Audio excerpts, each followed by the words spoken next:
Sa mapagpalang umaga po sa ating lahat ng mga ka-prayer devotion. Yan, magandang umaga po. Kumusta po tayong lahat? Natulog po ba tayo ng mahimbing? Ngayon po ay tayo po ay mag-uumpisa na po sa ating devotion. Samahan niyo po ako sa pagbabasa sa salita ng Diyos sa Marcos 13, Mark chapter 13 verse 32 to 37. Isahin ko na po. Walang taong nakakaalam ng araw o walang taong nakakaalam ng araw o oras na iyon. Ngunit walang nakakaalam ng araw o oras ng pagsapit niyon kahit ang mga anghel sa langit o ang anak man. Ang ama lamang ang nakakaalam nun. Mag-ingat kayo at maging handa sapagkat hindi ninyo alam kung kailan ito mangyayari. Katulad nito isang taong umalis upang maglakbay sa malayong lupain. Ipinababahala ang kanyang ah, tahanan sa mga alipin na binigyan ng kanya-kanyang gawain at inuutusan ang bahay ang bahay ang bantay pinto na maging laging handa sa kanyang pagdating. Gayun din naman, maging handa kayong lagi sapagkat hindi niyo alam kung kailan darating ang puno ng sambahayan. Maaaring sa pagdilim, sa ating gabi, sa madaling araw, o kaya sa umaga. Baka sa kanyang biglang pagdating, ay maratnan tayong natutulog. Ang sinasabi ko sa inyo, sinasabi ko sa lahat, maging handa kayo. Yan, tayo po'y manalangin, Panginoon. Huling ka, dakila ka, makapangyarihan ka. Samahan mo kami, Lord, sa iyong salita, sa pag-aaral namin, Panginoon, sa aming devotion ngayong umaga na to. Lord, Holy Spirit, ikaw po, Panginoon, ang magturo sa amin, maging, Lord, gabay namin ng Panginoon. Hallelujah. Lord, samahan niyo ang buong araw na to sa aming buhay at maging kalakasan namin itong salita mo, God. Sa iyong papurit pa, salamat sa pangalan ni Jesus. Yan po, ang sabi dito, mag-ingat tayo. Ano ba yung aking paglilingkod ay mag-ingat kayo, magbantay at manalangin. Yan. 3 points lang po ang ating pag-aaralan, no? Ano ba yung 3 points na to? Una, maging magbantay sa pananalangin, no? Sabihin, mag-ingat, magbantay tayo sa pananampalataya, o rather sa pananampalataya. Huwag maging kampante o pabaya sa buhay espiritual. Tulad ng aliping naghahanda o naghihintay sa araw ng pagdating ng Panginoon, dapat na maging handa. Yan. So tayo po dapat ay maging magpagbantay sa pananalangin, no? Lagi nating alagaan ang ating pananampalataya, ang ating spiritual na pananampalataya. Yan. At alam naman natin na sa panahon ngayon na hindi natin alam kung anong oras darating ang Panginoon. Marami na nagsasabi na malapit na siyang dumating. At nakikita naman natin ang mga nangyayari sa panahon na to. Pero ang sabi dito, maging mapagbantay tayo sa pananampalataya. Yan. Number 2, maging alerto sa pamumuhay. No? Iwasan ang kasalanan at mga bagay na makapapalayo sa Diyos. Ang pag-iingat ay may kasamang disiplina sa sarili, no? So, hindi tayo makakapag-ingat kung hindi natin sinasamahan ng disiplina. Ano ba yung mga disiplina? No? Una yung pananalangin, pagbabasa ng Biblia, at pag-iwas sa mga kasalanan, at lagi nating iisipin o babantayan ang bawat paraan ng ating pamumuhay, no? Sabi dito, iwasan ang magkasala. Yes, prone tayo sa kasalanan, pero bilang isang mananampalataya, bilang isang Kristiyano, dapat alam natin, lalo na sa nagbabasa ng salita ng Diyos, alam natin na ano yung dapat nating gawin o hindi.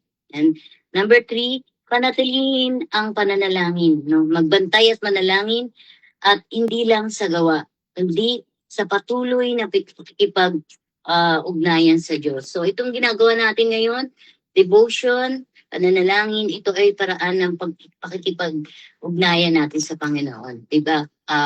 Sa relasyon ng bawat pamilya, relasyon sa bawat mag-asawa, hindi matatawag na maganda ang relasyon kung walang ugnayan ang mag-asawa or ang bawat miyembro ng pamilya. Hindi matatawag na maganda ang ugnayan kung hindi nag-uusap. Gano'n din sa Panginoon. Kung sa araw-araw ng ating buhay, lagi natin siyang kinakausap, lagi natin siyang sinasabi natin yung mga plano natin, at lagi tayong nagtatanong kung ano yung dapat nating gawin, kung ito ba ay tama o mali, no? Yung meron tayong magandang relasyon sa Panginoon, meron tayong magandang ugnayan sa Kanya. So hindi pwedeng magkakaroon ka ng magandang ugnayan sa Panginoon kung hindi mo siya hinahanap, hindi mo siya sinisikap na maranasan sa bawat araw, no? Isa dito yung ah, isang paraan to yung tayo ay sumasamba, nagpupuri sa kanya sa pagising natin sa umaga, nananalangin, ano pa, nag-aaral ng kanyang salita, dumadalo sa mga gawain ng gumagawa ng mga ah ng kalooban ng Panginoon, kung ano yung pinapagawa sa atin, no? Sa pagsamba every Sunday, dapat matik na yan sa isang mananampalataya na hindi, kapag may ugnayan ka sa Panginoon, hindi mo kaya na hindi ka nakaka-attend ng gawain, hindi ka nakakadalo ng mga gawain na kung saan mapapalapit ka sa Panginoon, no? Number 4, sabi dito, mamuhay na parang darating siya anumang oras. Dahil hindi natin alam ang eksaktong oras, no? Maging tapat tayo sa araw-araw. Sabi mamuhay tayo na parang darating na. Halimbawa, alam mong darating na ang Panginoon, no? Anong gagawin mo? No? Alam nating darating na siya, no? Tanong natin, handa ba tayo? Sinabi, uy, naalala ko po nung hindi pa ako mananampalataya, kasi nasabi ko doon sa isang spiritual na sa pastor na kasi na may naramdaman ako na kakaiba. Sabi ko, parang darating na si Lord kasi iba yung panahon ngayon. Matagal na yun Sabi niya sa akin, handa ka na ba? Yun yung naging pag-uwi ko ng bahay, yun yung naging palaisipan sa akin. Yung sinabi niyang handa ka na ba? Kung sakaling dumating ang Panginoon, lalo na sa panahon na to, talagang nakikita natin na yung mga nangyayari, yung may mga iba-ibang emosyon, natatakot tayo, bagamat may tinatawag tayo, may relasyon tayo sa Panginoon, hindi natin maiwasan mag-alala, diba? O may marinig tayo na nakakausap natin na darating na ang Panginoon, talagang malapit nang dumating ang Panginoon, diba? Ang tanong, handa ka na ba? Handa na ba talaga tayo sa pagdating ng Panginoon? O alam na natin na darating siya, parang sanay na tayo, hindi pa naman yan, di ba? Hindi pa yan. So, antay-antay tayo. Parang nasanay na tayo sa ganun na darating na siya, pero hindi pa naman. Pero ang totoo, paano nga yung dumating siya sa panahon na hindi natin inaasahan? Diba? Ito lang yung simpleng illustration lang to minsan sa buhay ko pag umaattend ako. Minsan sinasabi ko na, ay, lalo na po sa church, lalo na nung wala pa tayong bagong program sa church. Sinasabi ko na, okay lang kasi 8:30 naman yung gawain ng Sunday service. 8 naman devotion. So minsan, sa kakaganon ko, nalilate na ako kasi parang inano ko na sa sarili ko na 8 naman yung devotion, so 8:30 pa naman yung gawain. So madalas pag ako na nandun, sayang, pinagplanuhan ko doon na gusto ko maging maagap pero na-late pa rin ako. Minsan kahit ano plano natin na kailangan maging maagap tayo, pero nalilate tayo, parang hinayang na hinayang ka sa oras kasi hindi yun ang gusto mo pero nangyari yun, di ba? Madalas ganun pag may gawain na kaya ako ngayon, pag alam kong may gawain kinabukasan, at kailangan kong maging maaga, talagang pinag-pray ko na, Lord, bigyan mo akong kagaanan na maging maaga, Panginoon.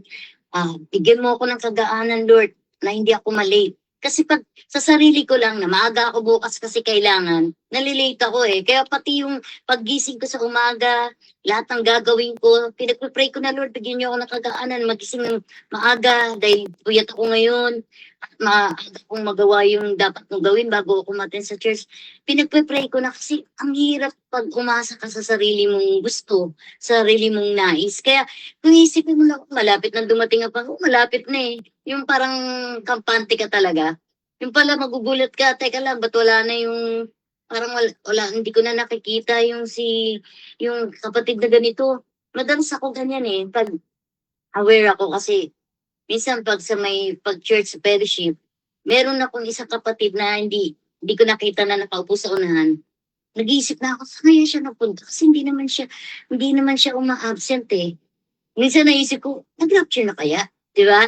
Minsan di mo maisip, o di kaya naman, kaya minsan pag nakita ko siya, tinatanong ko kahit wala siya, yung pala nagkasakit or umattend ng team building o may pinuntahan.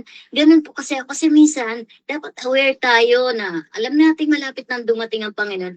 Kailangan maging matalino tayo na yung sensitive tayo, no? Kasi kung talagang may relasyon tayo sa Panginoon, may ugnayan tayo sa Panginoon, alam natin yun eh, kahit sabihin na itong binasa natin na walang taong nakakaalam sa araw o oras na yun. Yes, wala talagang nakakaalam kung kailan darating si Lord, kahit may mga hula pa, di ba?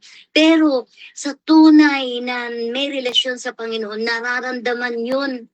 Nararamdaman natin yun na talagang malapit na. Kaya lang, minsan, kailangan natin na isipin na kailangan natin isipin na, Lord, malapit na, wag mo kami pabayaan na mag, ma, na ma-miss namin yung pagdating mo. Malate kami, 'di ba? Gaya nga po nung 10 virgins, 'di ba?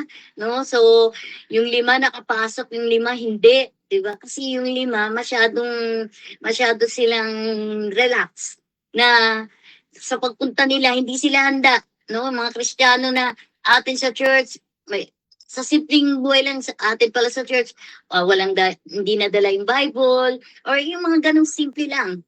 Simple lang. Kung isipin mo, yung limang hangal, no, umaten sila eh. Hindi na kasama sana sila doon. Kaya lang, wala naman silang baong langis, no?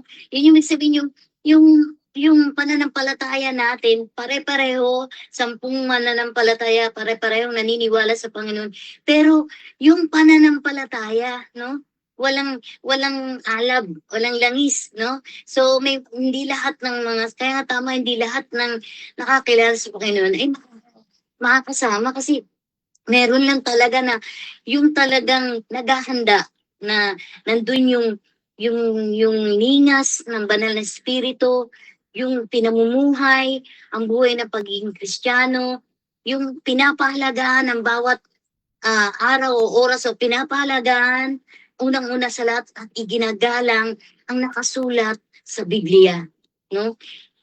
Minsan nakakatakot, no?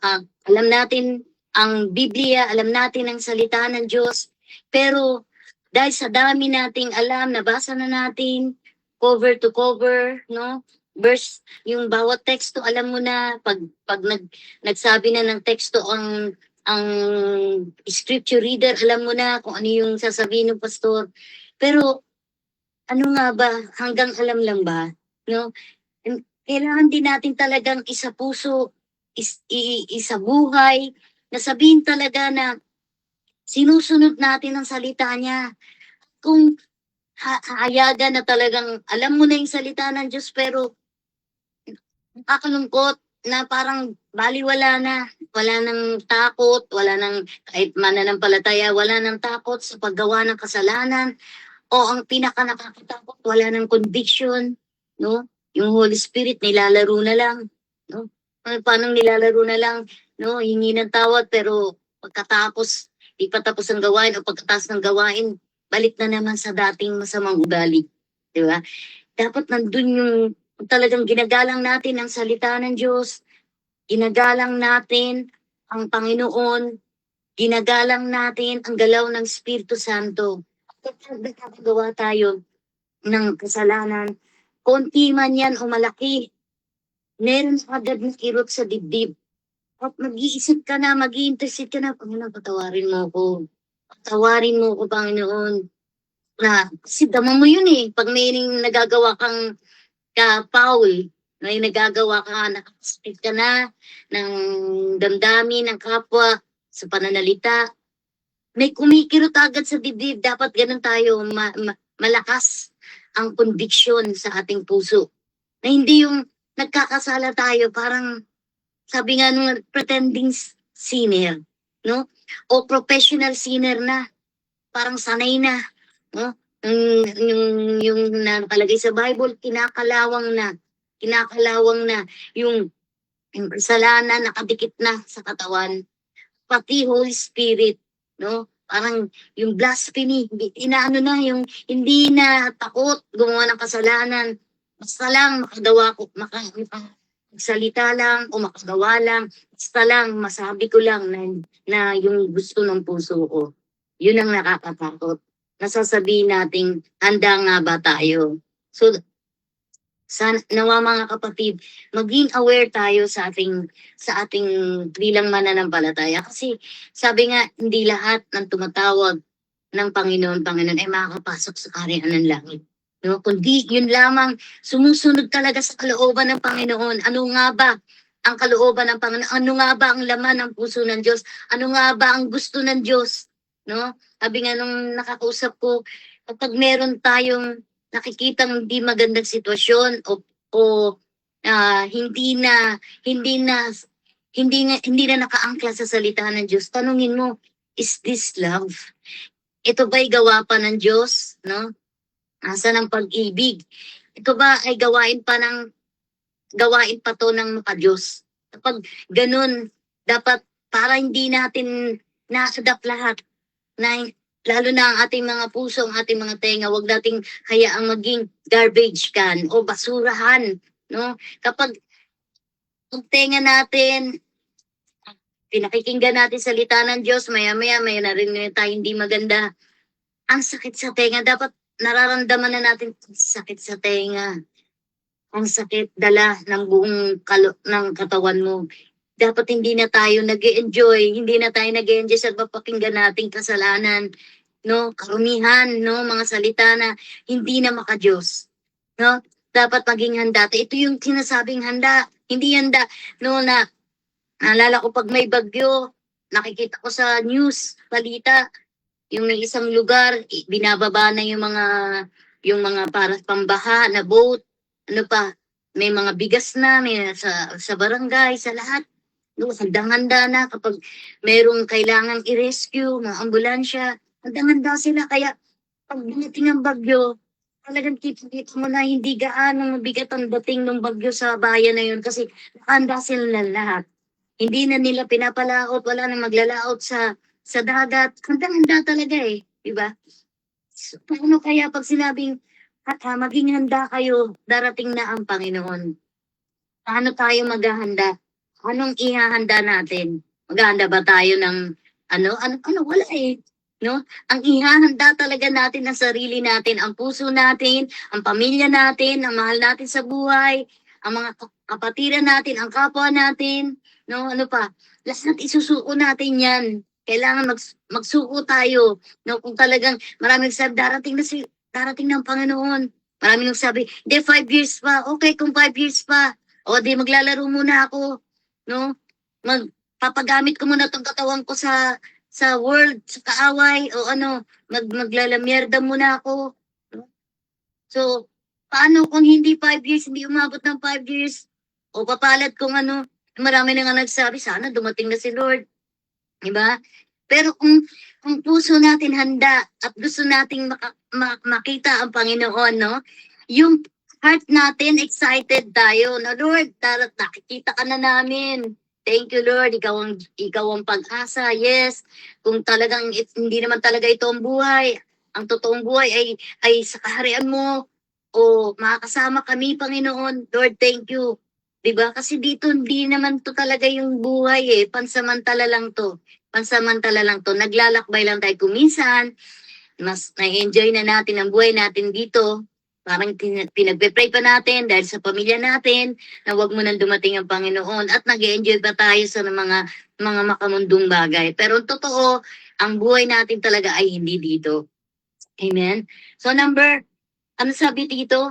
Mag-ingat sa dito. Mag-ingat tayo, no? Sabi dito na panawagan ng Panginoon, sinabi niya, mag-ingat, no? Paano ba tayo mag-ingat, maging handa, maging mapagbantay, maging tapat at manatiling nananalangin. Hindi ito sinabi ng Panginoon para takutin tayo, kundi para ihanda ang ating sarili. Kasi nalulungkot din naman ng Panginoon, no? Ang unang-unang nalulungkot ng Panginoon kapag tayo ay hindi nakasama, di ba? Para nagsabi, kasama tayo, huwag ka mag-alala, no? Huwag ka mag-alala, di ba? Pero mas mabuti na yung sure ball ka na makakasama ka, di ba? Kesa yung, sabi naman basta tinanggap mo si Jesus, makakasama ka, di ba? Pero mas maganda kung talagang pinaghandaan mo ang pagdating ng Panginoon, no? Sabi dito, magbantay at maging handa, no? So, hindi natin alam ang oras, ang araw, kaya mamuhay tayo na laging handa. So, sa paraan na, anong paraan natin? Number 1, suriin natin lagi ang ating puso, no? Suriin natin ang ating puso. May mga dapat ba akong ayusin ngayon o itama? Ano pa? Bantayan natin ang ating puso at isip, no? Lagi tayong magbantay. Lagi tayong nananalangin na, Lord, bantayan niyo po ang puso ko. Kasi kung ko lang, Panginoon, hindi ko alam, bahala ka na. So, lagi nating susuriin ang puso. Ito bang ginagawa ko, Lord? Maka-Diyos ba to? O maka-kaaway? Ako ba, Lord, ay anak mo ba talaga ako? So, lahat ng gagawin natin, isipin natin, Lord, ito bang gagawin kong hakbang na to? Ito ba'y para sa'yo, maka-Diyos? O, yes, minsan maganda yung intention natin, maka-Diyos tong paraan na to, maka-Diyos tong yung nasa Bible to Pero yung the way na, yung paano natin i-deliver, paano natin sabihin sa kapwa natin, hindi maka-Diyos. Pero nasa Bible yung sinasabi natin, no? Kaya nga po ng mga lumalabas sa mga social media, maganda ang intensyon, no? Maganda na ito dapat ganyan, hindi talaga tama yung ginagawa kasi hindi maka-Diyos yan, malaswaya, no? Pero paano, totoo naman yun, nakalagay sa Bible yun Pero yung paano mo sinabi, no? Nakatagos na pwede maging blessing, naging eye-open, naging bukas ang mga tao, pero kaya dapat nga talaga lahat ng gagawin natin, maging sa mga sasabihin natin, pakontrol natin. Lord, bahala ka na. Ikaw ang salita. Ikaw ang lahat ng bibitawan namin salita ay naayon sa'yo.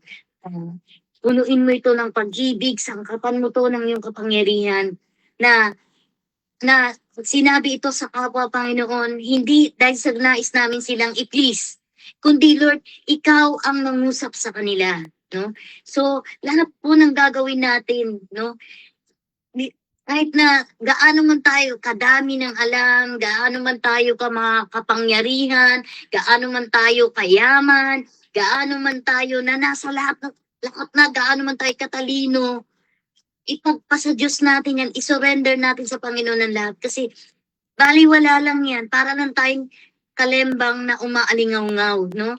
Hindi nadidiscern niya ng isang tao na, oo, tama yan, nasa Bible yan sinasabi mo, no? Nasa Bible yan. Pero, asan ang kilos ng banal na spirito? Asan ang kilos ng kapangyarihan ng Panginoon? No? Ang magbabago lang ng buhay ng tao, ang banal na spirito, ang kapangyarihan ng Panginoon. Kaya lahat ng dapat gawin natin ito sa kalooban ng Panginoon, sa kapahintulutan ng Panginoon, sa nais ng Panginoon, no? Na kailangan daigin natin ng mabuti ang masama, no? Lahat ng gagawin natin, no, sabi nga all things work together for good, no? Isipin natin ang kapakanan ng iba. Kahit na Sa palagay nating tama tayo, pero isipin din natin ang kapakanan ng iba, ang kapwa natin. No? At dapat patuloy tayo na ah, yung sarili natin, no? Deny ourselves, no? Wag yung sarili natin ang laging nauuna, no? Kahit na magmukha ka pang kulela at magmukha ka pang kawawa, hindi bali na. Basta ang alam mo lang, yung Lord, ang Panginoon, ang nagpapagawa sa nito, no? Hindi yung karangyaan natin, hindi yung ano man yung tinatangkilik natin, kung sino man tayo, mapalad tayo kung nasa kalagayan tayo ng ganyan. Pero dapat ang priority natin, ang dapat, ang nakikita sa atin, ang nalululhati sa atin, ang Panginoon. Ang nabibigyan natin ng karangalan ang Panginoon, nabibigyan natin ng papuri ang Panginoon, hindi ang ating sarili. Dapat kapag tayo ay gumagawa para sa Panginoon, ang nakikita ay ang Panginoon, ang kumokontrol sa atin, hindi tayo. Kaya minsan, pag merong nagsasabi na, uy, ang galing mo, tuntua ako sa yung galing mo, dapat malungkot tayo. Kasi ikaw yung nakita, hindi ang Diyos. Ang talino mo, ang galing talaga, no? Talino mo, dami mong alam. Talagang pinagpala ka, kapatid.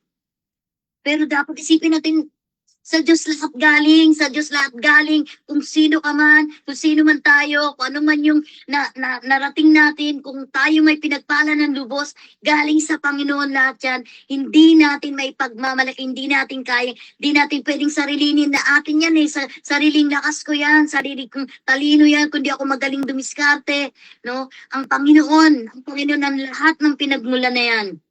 Diba? Ngayon, ang sabi nga, no, lahat ng mga, kung titingnan natin, no, yung mga gera na isang ano lang, lahat ng matataas na gusali, no, wasak, guho, di ba? Ibig sabihin, walang matitira kahit tayo pag uwi natin, kung ano lang yung suot natin doon sa, doon sa ating, sa kabaon, yun lang. At yung may naiwan man tayo, kung meron man tayo naiwan na ari-arian, paghahatian pa yun ng mga anak natin, pero, o ng pamilya natin, pero wala tayong madadala. Di ba? Kaya, maging natalino natin pagharap natin sa Panginoon, ang sasabihin mo lang naman ng Panginoon, anong ginawa mo dun sa lupa? Anong ginawa mo dun? Di ba? Anong sasabihin natin sa pagharap natin sa Panginoon? Wala, Lord, ako yung may magandang business ako, malalaking business, hindi yun eh. Hindi yun ang ipagmamalaki natin sa Panginoon. Lord, marami akong bahay, marami akong lupain na naiwan doon, hindi yun. Hindi, pag humarap tayo sa Panginoon, kung sino tayo, yun, doon tayo huhukuman ng Panginoon. So mga kapatid, lagi tayong maging handa sa pagdating ng Panginoon. Ihanda natin ang ating espiritu, ang ating spiritual, ang ating buhay, ang ating puso, no? Ihanda natin ang maging ang lakad natin, ang plano natin, no? Ihanda natin ang ating buhay. I-surrender natin ang ating buhay. Kahit na mananampalataya tayo, kahit may relasyon tayo sa Panginoon, patuloy pa rin tayong magpasakop sa Panginoon, magbaba, manatili sa Kanya, wag tayong lumayo sa Panginoon. No? So, isuko natin lahat-lahat. Ano man yung sitwasyon natin. Wala tayong ititira. Kung talagang gusto natin, handa tayong dumating ang Panginoon. No, isuko natin lahat. Wala tayong ititira. Alisin na natin yung mga sagabal. Alisin natin yung mga nakaharang, no? Yung mga nakakapagod. Marami sabi nakakapagod na, no? Kaya isuko natin yan, pati yung mga nakakapagod na sitwasyon sa buhay natin. Kasi ang Diyos lang talaga ang pag-asa natin. Siya lang ang pag-asa. Siya ang pag-asa ng buong mundo. So, yung mga problema ngayon sa buong mundo, iba-ibang nangyayari. Ang pag-asa lang ang Panginoon. Siya lang talaga ang susi. Amen? So tayo po'y manalangin, no? Tayo po'y manalangin sa oras to. Hallelujah, Lord. Purihin ka, Panginoon. Hallelujah. Tulungan mo po kami, Panginoon, na maging handa at maging mapagbantay, maging matalino, Panginoon. Hallelujah. Lord, sinusuko namin sa iyong aming buhay, aming puso, Panginoon, ang aming mga plano, Panginoon. Hallelujah. Lord, hallelujah. Hindi namin kayang mabuhay na nag-iisa, na wala ka, hindi namin kaya mabuhay, Panginoon, sa panahon na to, Panginoon. Lord, hallelujah, tulungan mo kami maging matalino, maging handa sa lahat ng oras. At huwag kaming, Panginoon, na masyadong, Lord, kampante o masyado, Lord, na tiwala, Panginoon. At dahil sa tiwala na yun, Panginoon, hindi na namin inaalagaan ang aming sarili, hindi na namin, Panginoon, hallelujah, binabantayan ang aming puso't isipan, Panginoon, ang aming mga gawa, Lord. Tulungan niyo, Lord, pakadalisayin mo ang aming puso't isipan, ang aming mga gawa, Panginoon, Lord. Hallelujah, Lord. Ayaw namin, Panginoon, hallelujah, na pagharap namin sa iyo, Panginoon, hallelujah, na meron na sasabihin mo, Panginoon, kung anong ginawa namin dito sa lupa, Panginoon. Lord, help us, oh God. Hallelujah, no, tulungan niyo, Lord, na yung kaligtasan na inialay niyo sa amin, Panginoon, hallelujah, na mabigyan namin ito, Panginoon, ng tunay na pag-aalaga, nabigyan namin to, Lord, ng pahalaga, yung salvation na binigay niyo sa amin, Panginoon. Lord, hallelujah, bantayan niyo po kaya sanda, bantayan niyo po ang aming puso, ang aming isip, Panginoon. Hallelujah, hallelujah. Guard our hearts, oh God, in the mighty name of Jesus, oh God. Hallelujah, hallelujah. Tulungan niyo kami na madatnan niyo kaming naglilingkod sa iyo, Panginoon, ng tapat, Panginoon. Hallelujah. Maging kasama ang aming mga mahal sa buhay at kapwa, Panginoon, maging aming mga kapatid. Maraming salamat, Panginoon. Hallelujah, hallelujah. Patuloy mo kami samahan sa aming ipapanalangin sa oras na to. Sige po tayo mananalangin, O God. Hallelujah. Purihin ka, O Diyos. Lord, hallelujah. Tinataas namin, Panginoon, ang mga panalangin nito, Lord, sa aming sa ibang bansa, Lord, sa other countries, O God. Tinataas namin ngayon, Panginoon, ng Middle East, O God. O Lord, kayo, Lord, by the blood of Jesus, Lord, samahan niyo po, Panginoon, ang Middle East, Lord, ang Abu Dhabi, Lord, hallelujah, ang Dubai, Panginoon, Lord, mahabag ka, Panginoon, na karanas, Lord, ng trauma, ng apekto, Panginoon, sa gera, Lord, hallelujah, sa Middle East, oh God, Lord, hallelujah, Lord, papayapain niyo po, Panginoon, ang kaguluhan sa lugar na iyon, Panginoon. Dalangin po, Lord, tulungan niyo po ang mga kababayan namin, ang mga mahal namin sa buhay, mga kapatiran namin, Lord, na nasa Dubai, nasa Oman, Lord, nasa Qatar, Panginoon, in the mighty name of Jesus, Lord, sa Middle East, Lord, hallelujah, Lord, hallelujah. Papayapain niyo po ang gera, Lord, ang kaguluhan sa lugar na yun in the mighty name of Jesus, oh God. Hallelujah. Hindi, Lord, ang mga kalapit bansa dun sa lugar na yun. Balutan niyo ng banal na dugo, Panginoon, ang lahat, Panginoon, ng mga nakatira sa lugar na yon, kabagan mo maging, Lord. Hallelujah. Patuloy niyong bigyan ng karunungan, Lord, ang lahat ng pinuno ng bawat bansa, Panginoon. In Jesus' name, O God. Hallelujah, Lord. Hallelujah, Panginoon. Ang mga pamilya, Panginoon, na nandito sa Pilipinas, Lord, papayapain yung puso nila, Panginoon. Tulungan mo sila, i-comfort na sila, Lord, sa mga mahal nila sa buhay na, Lord, na nakaranas, Lord, ng trauma o nagkaroon, Lord, ng naapektuhan sa gera, Lord, sa lugar na yun sa Middle East. Lalo na, Lord, ang mga OFW, so God, at ang mga mahal namin sa buhay, Panginoon. Lord, divine protection sa kanila, Panginoon, lahat. I-comfort niyo po ang lahat, Panginoon. Hayaan mo, Lord, sa pangalan ni Jesus, Panginoon, ikaw po, Panginoon, na mag-cover sa kanila, Lord. Hallelujah, sa mga kaguluhan, Lord, sa lugar na yun ng Middle East, so God. Hindi, Lord, tinatas ko, Lord, ang Oman. Balutan niyo na banal na dugo ang bansang Oman, O God. In the mighty name of Jesus, O God, ang lahat ng mga mahal namin sa buhay na naroon, maging ang mga kapatiran namin, Lord, na nasa Middle East, Lord, divine protection sa kanila. At ingatan mo sila, uwi sila ng ligtas, Panginoon, sa aming bansa. In Jesus' name, in Jesus. At ikaw po provide sa pangangailangan nila, Panginoon. Hindi, Lord, sa bansang Pilipinas, Lord, balutan niyo ng banal na dugo ang bansang Pilipinas, ang namiminuno sa aming bansa. Bigyan niyo ng wisdom, Lord, ang Pangulo ng aming bansa, ang vice presidente, mga senador, mga congressman, mga mayor, mga vice mayor, mga barangay captain, mga kagawad, ang mga lupon, mga sangguniang kabataan, Panginoon, hallelujah, hanggang sa pinakamababa. Balutan niyo ng banal na dugo, Panginoon, ang bansang Pilipinas, Lord, in the mighty name of Jesus. Bigyan niyo, Lord, ng banal na takot, Panginoon, ang mga namiminuno sa aming bansa. At dalangin po namin, Lord, tulungan niyo po, Panginoon, na magkaroon sila, Lord, ng passion, ng pagmamahal, Lord, Lord, sinumpa ang pangako, Panginoon, Lord, nawa ang kanilang, ang kalagayan, Lord, ang sitwasyon, Panginoon, ng bansang Pilipinas, ng mga Pilipino, Lord, ang kanilang isipin, Panginoon, at hayaan mo, Lord, na, Lord, in the name of Jesus, na hindi ang kanilang mga pansariling nais, Lord, ang manaig sa kanilang puso, Panginoon, Lord.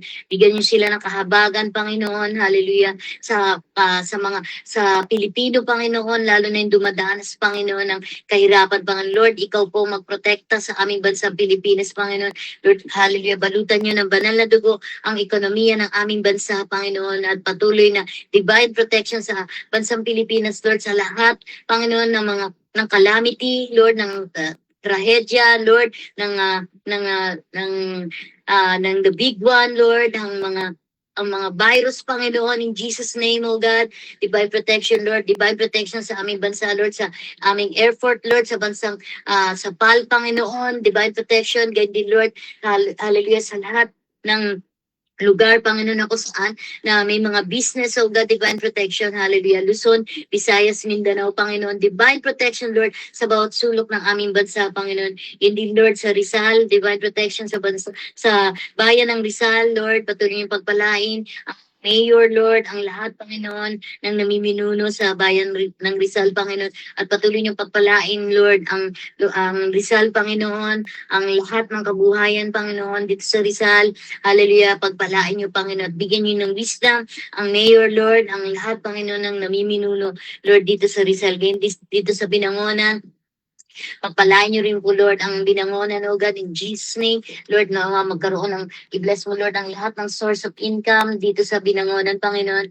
At ingatan mo, Lord, hallelujah, ang lahat ng mga nakatira sa Binangonan, Panginoon, at lahat, Panginoon, ng mula Lord sa aming municipal, Lord, pagpalain niyo hanggang sa mga barangay, oh God, pagpalain niyo, Panginoon, at bigyan niyo, Lord, sila ng puso, Panginoon, na abutin ang lahat, Panginoon, ng nangangailangan, Lord, lalo na, Lord, yung mga nahihirapan, Panginoon, sa kabuhayan, patuloy, Lord, na bigyan sila ng wisdom sa kanilang mga programa, magbigay sila, Lord, ng mga bagong programs para sa Lord, sa mga malilikit, Panginoon, dito sa bayan ng Binangonan, oh God, in Jesus' name. Ganyan, Lord, bless mo ang FDFC MII, Lord, ang aming National Church, Lord, i-bless mo ang aming GS, ang aming mga board, Panginoon, ang aming mga pastors, sa lahat ng mga local churches, oh God. Patuloy niyong balutan ng banal na tugong relasyon mula sa aming GS, sa mga board, Panginoon, sa lahat ng pastors. At samahan niyo sila, Lord, sa kanilang Panginoon, sa kanilang mga plano, Panginoon. I-bless mo, Lord, ang lahat ng mga plano ng bawat pastors, so God, ng mga local, Panginoon, mga local churches, so God, at pagpalain niyo rin, Lord, ang National Family Camp, oh God, sa April, Lord, sa darating na April, i-bless mo, Lord, at ikaw ang magbigay, Panginoon, ng wisdom, magmula sa aming GS, Lord, sa aming Bishop Mon Almonte, at sa lahat ng mga pastors, Lord, ng bawat churches, oh God, pagpalain niyo po ang lahat, Panginoon, ng iyong mga lingkod at ikaw pong mag-provide sa pangangailangan nila, Panginoon, in Jesus' name. Lord, abutin mo sila sa kanilang mga needs at ingatan ang kalusugan nila, Panginoon, at patuloy na magkaroon sila, Lord, ng kagalakan, patuloy na kagalakan sa paglilingkod nila sa iyo. Lord, hallelujah. Thank you, Lord, sa kanilang buhay. Hallelujah. Extend mo kanilang buhay, Panginoon, sa buo ng kanilang pamilya. Kaya din, Lord, i-bless mo, Lord, ang FDFC MII Lunsat, pastors, leaders, Lord. Bless mo po ang aming pastor, Lord, Pastor Aline, ang Pastor Dennis, Lord. Pagpalain niyo po sila, Panginoon, maging ang kanyang buong pamilya, God, at hindi ng mga leaders, ang mga department heads. Pagpalain niyo, Lord, ang bawat departamento, Lord, hallelujah, patuloy na pagkaisahin mo ang bawat isa, balutan niyo na banal na dugong relasyon ng bawat isa, Panginoon. Hallelujah, patuloy na bigyan niyo ng wisdom, patuloy niyo bigyan ng pag-ibig sa bawat isa, Panginoon, pagkakaisa, pag-unawaan, Panginoon. Hallelujah, patuloy na Ikaw ang magpala sa lahat ng mga plano, Lord, ng mga project, Lord, ng DFC Lunsad, Panginoon. Bless mo, Lord, at sa lahat ng area, Panginoon, ng buhay ng bawat isa, Panginoon. At Lord, i-bless mo, maging ang aming FDFCMI local members, oh God, ang mga member, Lord, hallelujah, pagpalain niyo ang mga members, Lord, sa bawat churches, oh God. I-bless mo, Lord, spiritually, physically, financially, emotionally, materially, Lord. Pagpalain niyo ang mga source of income ng bawat members, oh God, at nawa patuloy, Lord, na makilahok, makisangkot sa lahat ng gawain, Panginoon, ng bawat churches, oh God. Patuloy, Lord, na magpasakop, Lord, sa bawat binigay, Panginoon, ng mga ng bawat leaders, oh God. Tuloy, Lord, na punuin niyo ng Lord ng pagkakaisa, Panginoon, in Jesus name. At i-bless mo, Lord, ang lahat ng source of income ng mga members, oh God, in Jesus name, oh God. Lord, hallelujah. Hayaan mo, Lord, nadatnan mo ang bawat isa, Panginoon, mula sa mga pastors, sa mga leaders, mga workers, sa mga members, Lord. Datnan mo kami lahat na naglilingkod sa iyo, Panginoon, ng tapat, Panginoon. Naglilingkod na buong puso, na may pagkakaisa, Panginoon, na may pagmamahalan at may pag-uunawaan, Panginoon. Hallelujah, Lord. Hallelujah. Balutan niyo ng banal na dugo ang relasyon ng magkakapatiran, Panginoon, hindi sa ibang mga Christian churches, oh God, hallelujah. Nawa, Lord, sa iyong pagdating kami lahat ay makasama sa iyong pagdagit, Panginoon, in Jesus' name, oh God. Lord, hallelujah, Lord, ikaw ang patuloy naming maranasan. Ang pag-asa ay ikaw, Panginoon. Ikaw lang mga pag-asa namin. Kami ay kumapit sa iyo, Panginoon. Kami, Lord, ay manikluhod sa iyo. Kami ay magpatababa. Kami ay, Lord, hallelujah, bumalik sa iyo, Panginoon. Palakasin niyo ang bawat membro, palakasin niyo ang bawat pastors, mga leaders, oh God, palakasin niyo, patatagin niyo, Panginoon. Hallelujah, Lord. Lord, alam namin na ikaw ay malapit na, mas malapit ka nang dumating kesa nung unang panahon, Panginoon. Lord, tulungan niyo kami, Panginoon, na magtagumpay, Panginoon. Hayaan mo, Lord, na kami magtagumpay sa aming buhay, pananampalataya, sa buhay na tinatahak, Panginoon. Hallelujah. Kasama ang aming buong pamilya, Lord.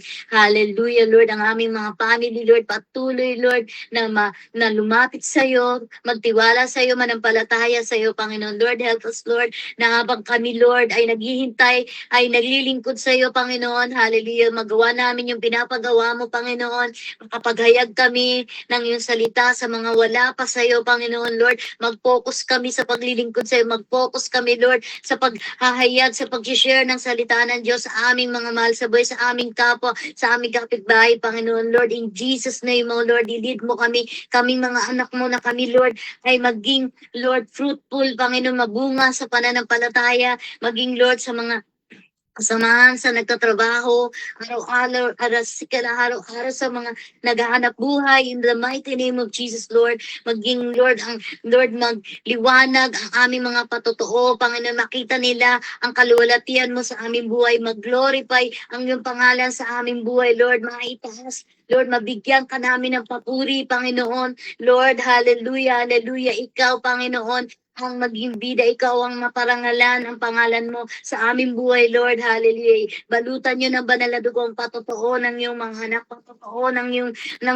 lahat ng mananampalatayang mga Kristiyano, Panginoon. Balutan niyo ng banal na dugo ang aming mga patotoo, Panginoon. At balutan niyo ng banal na dugo ang relasyon namin magkakapatiran, Lord. Hallelujah. In the mighty name of Jesus, in the mighty name of Jesus, oh God. Hallelujah, Lord. Kaya, Lord, gayon din, Lord. Hallelujah. Kaya hayaan mo, Lord, na kami lahat sa panahon na to bilang paghahanda, mas maging malapit kami kaysa dati. Lord, hallelujah. Hayaan mo, Lord, ang aming mga sarili panyapak. Lord, makita namin na naglilingkod, Lord, na lagi kami, Panginoon, na malapit sa iyo, Panginoon, at hindi kami lumayo, Panginoon. Hallelujah. Lord, tulungan niyo kami, bigyan niyo kami ng wisdom na piliin namin ang tama, Panginoon, in the mighty name of Jesus. Piliin namin ang mabuti, piliin namin, Lord, ang nakakabuti, piliin namin ang tamang dapat namin gawin, Panginoon. At hindi ang aming sarili, Lord. Hallelujah, ang masunod, Panginoon, in the mighty name of Jesus, Lord. Hallelujah, hallelujah, Lord. Tulungan niyo, Panginoon, na kami, Lord, na mangyari sa amin, Lord, yung sinasabi mo, deny ourselves, Lord. Hallelujah, hallelujah. Hindi ang aming sarili, Lord, ang laging maitaas, ang sarili ang nasunod, Panginoon. Hallelujah, Lord, ang kalooban ng magawa namin, ang iyong nais, Lord, ang magawa namin sa aming buhay. Hallelujah, Lord, in Jesus' name, O Diyos, kaya sanda. Hallelujah, kaya sanda, by the blood of Jesus, Lord, hallelujah. By the blood of Jesus, O God, Lord, hallelujah. Pagpalain niyo po kami sa araw na to, maranasan namin ang katapatan niyo po sa araw na to, sa buong araw na to, bigyan niyo kami ng kadaanan sa lahat ng aming gagawin, Lord. Pagkat inuna ka namin, sinabi mo, Lord, hallelujah, sa iyong salita, na seek you first the kingdom of God and His righteousness, and all these things shall be added unto you, Lord. Hallelujah, alam namin na kapag inuna ka namin, Panginoon, ang lahat ng bagay idaragdag, Lord. Pagpalain niyo ang lahat ng iyong mga anak, Lord. Hallelujah. Speak blessing upon blessing, Lord. Hallelujah. Breakthrough upon breakthrough, oh God. Deliverance upon deliverance. Hallelujah. Sa aming buhay, sa aming pamilya, Panginoon. Hallelujah. Hallelujah. Thank you, Lord. Hallelujah. Sa iyo, papurit pa salamat sa pangalan ni Jesus. Amen and amen. God bless po, mga kapatid. Hallelujah. God bless po.